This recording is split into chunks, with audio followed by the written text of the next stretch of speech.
Alhamdulillah Masya Allah, hari ini Ustadz. kita udah mau nyapa jamaah. Betul. Alhamdulillah. Tapi ngomong-ngomong, biasanya sama Mbak Kartika. Nah itu dia, tadi ada di sini. Mm-mm. Soalnya tadi kan dia bilang katanya mau ngambil sesuatu saat. Mm-mm. Produser, kru, tolong tahan dulu ya sebentar. Istirahatnya belum datang. Nih siapa yang nge-host kalau nggak ada Mbak Kartika? Iya, tahan dulu. Ya udah. Tahan. Tunggu bentar. Udah, mulai aja, Beb, mulai. Aduh. Bawa apaan sih? Apaan? Biasa namanya juga emak. Kalau emak kan sayang Astagfirullah. banget sama anak gitu ya. Anak. Iya, jadi si Kalisa kan lagi suka ngeliat mbek gitu ya kan. Jadi Terus? Nyong sengaja pesanin mbek daripada yang hidup ya kan nanti dicokot. Buat Kalisa. Iya. Sayang, tunggu dulu. Saya bisa pegangin dulu nggak? Masalahnya. Malah minta pegangin lagi. Diturunin aja ya Masalahnya Allah. nggak boleh pajang patung kayak gini di rumah. Nggak boleh. Loh, ini mainan kok Beb tuh, mainan Beb. Astagfirullah, kasihan tuh. Wata lo. Loh, Nggak boleh. emang nggak boleh kenapa Beb? Ini kan padahal ini Nyong udah mesennya lama loh Beb, 138 bener. hari. Lah, Ustadz, Kalau Habib bilang begitu gimana? ya Kalau sayang hukumnya banget. kayak gitu gimana? Ya Baru Allah. kering catnya. Emang kenapa sih Ustadz nggak boleh melihara ginian? Ya soalnya nanti ada yang mengatakan dalam riwayat bisa menyebabkan rezeki hilang, bisa Betul. menyebabkan ini, bisa menyebabkan Betul. ini. Dan kalau udah dilarang ya udah dilarang aja gitu. Mau gimana Nauzubillah lagi? min zalik, wah gawat banget kalau sampai rezekinya hilang. Bahaya dong. Emang kenapa lagi sih Bib kalau seandainya melihara yang kayak gini-ginian gak boleh juga dalam rumah gitu? Malaikat nggak Nggak bisa boleh, datang. malaikat nggak masuk. Malaikat gak masuk. Betul. Mm-mm. Ambil aja buat kamu, Nyong gak mau. Hush, gak jadi. Malaikatnya nggak bisa masuk gimana dong? Ya gimana dong? Gak jadi, Ya Allah. gak jadi. Gak jadi ya udah Bib, kalau kayak gitu Nyong gak mau kalau seandainya sampai, aduh tuh. Hmm. Bagus banget nih kalau gitu. Mendingan kita bahas aja kali Ustadz Sam ya, Habib Betul. ya. Supaya rezeki Rezekinya lancar, berkah, malaikat. malaikat datang. Betul, Nah, ya itu udah. dia. Temanya bagus, kita ambil aja temanya rumah yang dipenuhi rezeki dan dimasuki malaikat.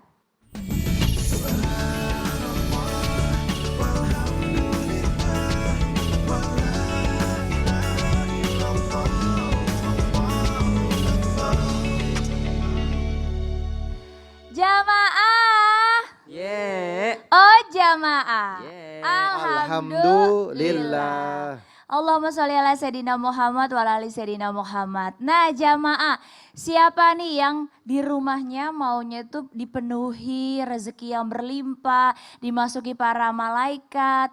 Semuanya itu ternyata ada tips-tipsnya juga. Tadi baru aja dibahas sedikit tapi udah bikin kita tuh jadinya tahu, oh ternyata ada alasannya. Makanya pagi ini Kartika mau ngajak guru-guru kita, suami aku Habib Usman dan juga Ustadz Syam untuk membahas tentang rumah yang dipenuhi rezeki dan dimasuki malaikat. Masya Allah, nah ini spesial juga pastinya seperti biasa kalau ada kita berdua cie.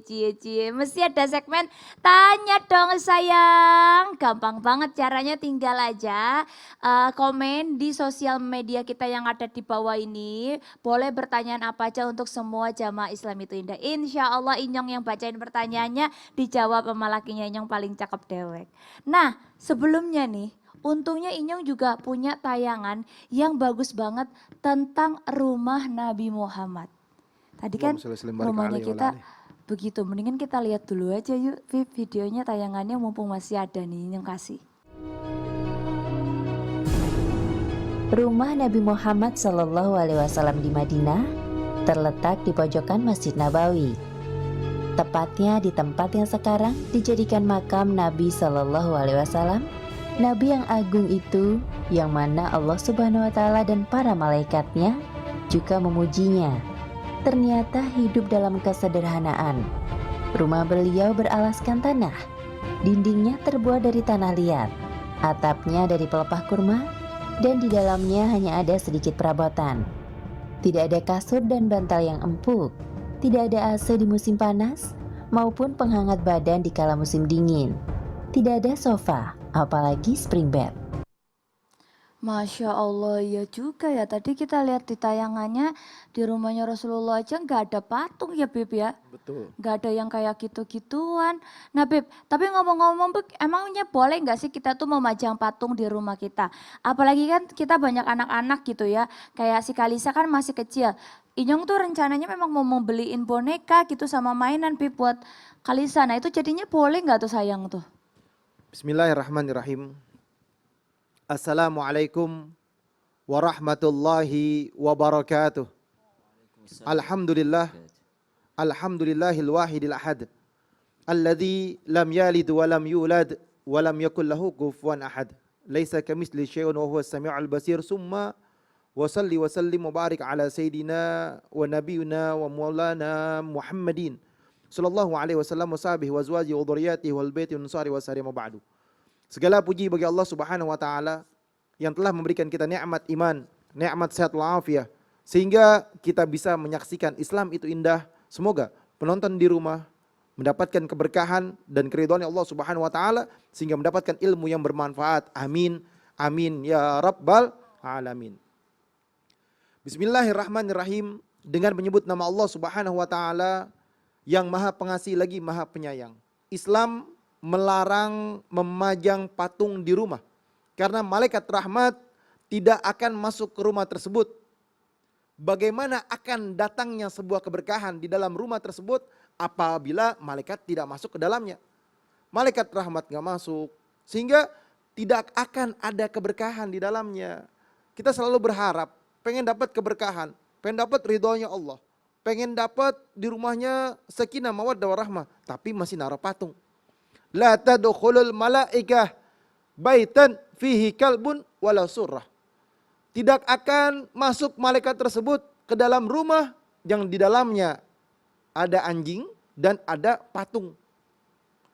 Yakni kita harus mengerti dan memahami. Jangan sampai rumah tangga kita yang udah adem, udah enak, dia beli patung, akhirnya gak ada keberkahan di dalamnya. Ribut lah, salah sedikit berantem lah, ada salah-salah sedikit jadi fatal lah. Kenapa? Tidak ada keberkahan di dalamnya. Dan yang kedua pertanyaannya menarik. Hukum memajang boneka dan mainan anak-anak. Kalau dimainkan untuk anak-anak diperbolehkan. Jadi kalau misalkan tadi itu untuk anak-anak diperbolehkan. Tapi kalau untuk dipajang, maka patung yang jenis hewan yang bernyawa maka haram hukumnya. Rasulullah SAW pernah tiba dari perang Tabuk atau Khaybar. Sementara kamar Sayyidatuna Aisyah radhiyallahu an ditutup dengan kain penutup. Ketika ada angin yang bertiup, kain tersebut tersingkap hingga mainan boneka Siti Aisyah terlihat. Maka Rasulullah SAW beliau bertanya dengan pertanyaan yang luar biasa. Ma hadza ya Aisyah? Apa ini wahai Aisyah? Aisyah menjawab, itu mainan ya Rasulullah, itu bonekaku. Lalu beliau juga melihat patung kuda yang mempunyai 2 sayap. Beliau bertanya, boneka ini apa? Aisyah menjawab, boneka ini kuda ya Rasulullah. Beliau bertanya lagi, lalu yang ada di bagian atasnya itu apa? Aisyah menjawab, 2 sayap. Jadi bonekanya itu atau kudanya itu ada 2 sayap. Maka Rasulullah SAW bersabda, tidakkah engkau mengerti dan memahami bahwasanya itu kuda ada sayapnya, dari mana engkau dapat, ya kan? Ya Rasulullah, Aisyah menjawab, ya Rasulullah, tidakkah engkau pernah melihat atau memahaminya bahwa Nabi Sulaiman mempunyai kuda yang punya banyak sayap? Aisyah berkata seperti itu, lalu Rasulullah SAW tabassama, tertawa dan kelihatan gigi gerahamnya. Jadi di sini mendadakan bahwasanya mempunyai boneka untuk anak kecil diperbolehkan. Tetapi kalau misalkan diberikan untuk orang dewasa, ada patung-patung jadi pajangan buat orang dewasa, itu hukumnya haram.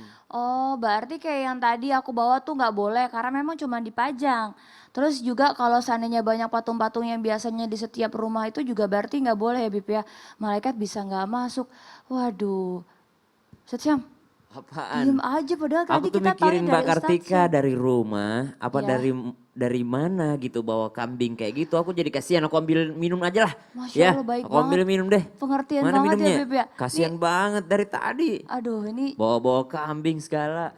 beruntung banget nih kalau dapat jadi calonnya Ustadz Syam nih insya Allah nih. Sayang juga dapat nih kayaknya. Jazakumullah khair Ustaz. Makasih Ustadz. Sekalian lah, kasihan masa bawa-bawa kambing dari tadi. Tinggi lagi. Ini mohon maaf ini Nyong makasih banyak loh Ustadz loh Iya deh, sebenarnya ya. sama-sama. Tapi permasalahannya Apa tuh?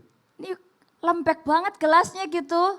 Kan yang penting bisa jadi wadah tempat minum. Iya iya juga, tapi ini Terus pengennya gelasnya kayak gimana? kertas ini steril enggak nih kayaknya jadi. Steril atuh, bismillah. Nggak ada lagi, itu bagus kok bahannya kok. Waduh. Itu bukan sekali pakai, bisa didaur ulang lagi Ini? gitu. Iya dong. Tapi lembek banget ini kalau kecekal dikit airnya melencelulut. Makanya kan buat minum doang, bukan buat diginiin. Emang maunya Oh. bahan apaan? Emang maunya bahan apaan? Yang itu yang bagus lah, minimal yang keramik gitu ya Beb ya. Keramik. Tapi Iya, tahu iya. nggak? Ternyata ada bahan yang nggak boleh Gak boleh gimana? dijadiin wadah makanan ataupun minuman. Loh, ada Ustaz? Ada, Rasulullah pernah melarang beberapa bahan yang untuk dipakai minum dan makan. Waduh, sekalian aja kalau gitu Ustaz Apa itu? dijelasin aja biar kita Apanya? tahu juga apa aja tuh yang gak boleh dalam Nah. Islam. Kan soalnya bahaya juga kalau udah dilarang. Baik, bismillahirrahmanirrahim. Gak jadi minum nih. Jadi nyong minum Ustaz ngomong. Alhamdulillahirabbil alamin wassalatu wassalamu ala asyrafil anbiya'i wal mursalin sayyidina Muhammadin wa ala alihi wa sahbihi ajma'in asbahna wa asbahal mulku lillahi rabbil alamin. Maka ternyata baginda Nabi sallallahu alaihi wasallam pernah melarang untuk umat beliau menggunakan wadah makan ataupun minum itu yang berbahan emas dan perak. Sesungguhnya orang yang makan dan minum dengan bejana emas dan perak maka akan gemercik suara api neraka dalam perutnya. Hadis riwayat Muslim. Nah, bukan hanya gelas dan piring ataupun sendok. Walaupun itu hanyalah nampannya apa segala macam itu juga termasuk yang dilarang daripada baginda Nabi Shallallahu Alaihi Wasallam. Alasannya apa? Maka bertanyalah orang-orang kok bisa dilarang seorang muslim menggunakan bejana emas dan perak ataupun menggunakan gelas emas dan perak. Ternyata dijelaskan bahwasanya karena sesungguhnya bejana emas dan perak adalah gelas ataupun media makanannya, minumannya orang kafir di dunia, tapi tempat makan dan minum kita nanti di akhirat. Jadi jangan kebalik, jangan sampai kita pakai di dunia tapi ternyata di surga tidak mendapatkannya. Jadi sebagai pembeda antara yang namanya kaum kafir ataupun kaum yang beriman, maka digunakan yang namanya emas dan perak hanya untuk di jannahnya Allah Subhanahu wa taala. Kemudian Al-Qur'an pun menegaskan, ya bani Adam khudhu zinatakum 'inda كل مسجد وكلوا واشربوا ولا تسرفوا إنه لا يحب المسرفين. Wahai anak cucu Adam, kulu washrabu khudhu zinatakum. Pakailah perhiasanmu. Berarti boleh nggak kita berhias? Boleh. Boleh nggak pakai emas bagi seorang yang beriman? Boleh. Yang perempuan, yang laki-laki nggak boleh. Boleh nggak pakai sutra orang yang beriman? Boleh. Perempuan, laki-laki nggak boleh. Boleh nggak pakai perhiasan laki-laki? Boleh. Apa perhiasannya? Perhiasannya pakaian yang baik, kemudian aksesoris yang baik, selama itu tidak berbahan dengan emas. Boleh nggak makan dan minum? Boleh, kata Rasulullah SAW. Itu fitrah manusia. Allah Subhanahu Wa Taala membolehkan kita makan dan minum dengan apa saja, kecuali dengan emas dan perak. Khudhu zinatakum inda kulli masjidin, apatah lagi untuk berangkat ke masjid. Wakulu, dan makanlah. Washrabu, dan minumlah. Wala tusrifu, jangan berlebih-lebihan. Subhanallah. Ini ingin mengingatkan kita bahwasanya kita ini hamba yang lemah di hadapan Allah Subhanahu wa taala. Kita hidup di dunia hanyalah sementara, bukan untuk menikmati sampai berlebih-lebihan tempat makannya saja, tempat minumnya saja harus berbahan emas dan perak. Karena pada zaman dahulu raja-raja yang zalim menggunakan hal-hal tersebut untuk yang namanya menjadi minuman atau tempat makanannya. Walaupun mungkin kita mendengar kisah bahwa yang paling kaya adalah Raja Sulaiman alaihi salam. Mungkin beliau pada saat itu belum turun hukumnya. Tapi pada saat baginda Nabi Shallallahu alaihi wasallam beliau mengingatkan janganlah menggunakan wadah bejana dari emas dan perak. Baik gelasnya, sendoknya, piringnya, tempatnya, nampannya itu jangan menggunakan emas dan perak. Sayang, tapi Nyong juga ngomong-ngomong nih soal pajangan tadi, Inyong baru ingat. Mau Boleh. tanya lagi nih sayang. Boleh, silakan. Boleh ya? Boleh. Nah, jadi kan kalau seandainya kan zaman sekarang ini kan apa-apa dikit-dikit kita foto-foto. Ya kan, ada tempat kece dikit foto, lagi cakep dikit foto. Pokoknya foto terus. Nah, mesti kan kalau seandainya orang udah moto kan kalau seandainya enggak dicuci kan sayang ya. Mesti orang kebanyakan pada dicuci terus dipajang tuh di rumahnya tuh sayang. Nah, itu sebenarnya hukumnya gimana tuh? Boleh apa enggak? Bismillahirrahmanirrahim. Allahumma sholli ala Sayyidina Muhammad wa ala ali Sayyidina Muhammad. Benar, apabila yang kita pajang itu sebuah lukisan gambar utuh, jadi bentuknya utuh dan berbentuk sebuah makhluk. Atau disucikan gambar tersebut atau diagung-agungkan. Jadi pasang, diagung-agungkan, disucikan, yang pada umumnya yang dijadikan penyembahan, maka dapat menjauhkan rizki dan malaikat. Jadi awalnya itu bisa menjauhkan rizki dan malaikat. Innal malaikata la tadkhulu baitan fihi surah. Sungguhnya malaikat tidak akan masuk ke dalam rumah fihi surah yang di dalamnya ada gambar. Dalam kitab ini menarik. Dalam kitab Fathul Bari, dalam bab mensuara suratan disebutkan banyak perbedaan pandangan mengenai gambar makhluk yang bernyawa ini. Jadi ada beda pandangan, beda mazhab, beda riwayatnya juga, penjelasannya juga. Dari Ibnul Arabi menyimpulkan perbedaan pendapat para ulama ini tentang ini, yaitu jika gambar yang 3 dimensi, maka menurut ijma'ul ulama hukumnya haram. Jadi kalau 3 dimensi jelas gambarnya, maka hukumnya haram. Contoh tuh tadi tuh, itu kan jelas tuh bentuknya, rupanya, karena 3 dimensi jelas haram hukumnya. Sementara kalau hanya 2 dimensi, maka ada 4 goal. Boleh secara mutlak dengan memperhatikan zahirnya. Hadisnya illa rakman fi thawbin. Nah, jika gambarnya utuh bentuknya, hukumnya haram. Kalau utuh bentuknya, sempurna bentuknya, haram. Jika dipotong palanya, ya kan palanya dipotong, tadi itu ada kambing kan, dipotong palanya. Nah, bisa kayak seolah-olah kayak pohonan dan lain sebagainya, maka hukumnya boleh. Kalau gambarnya tidak diagungkan, maka boleh. Kalau tidak diagungkan, jika diagungkan atau dijadikan sembahan, haram mutlak hukumnya.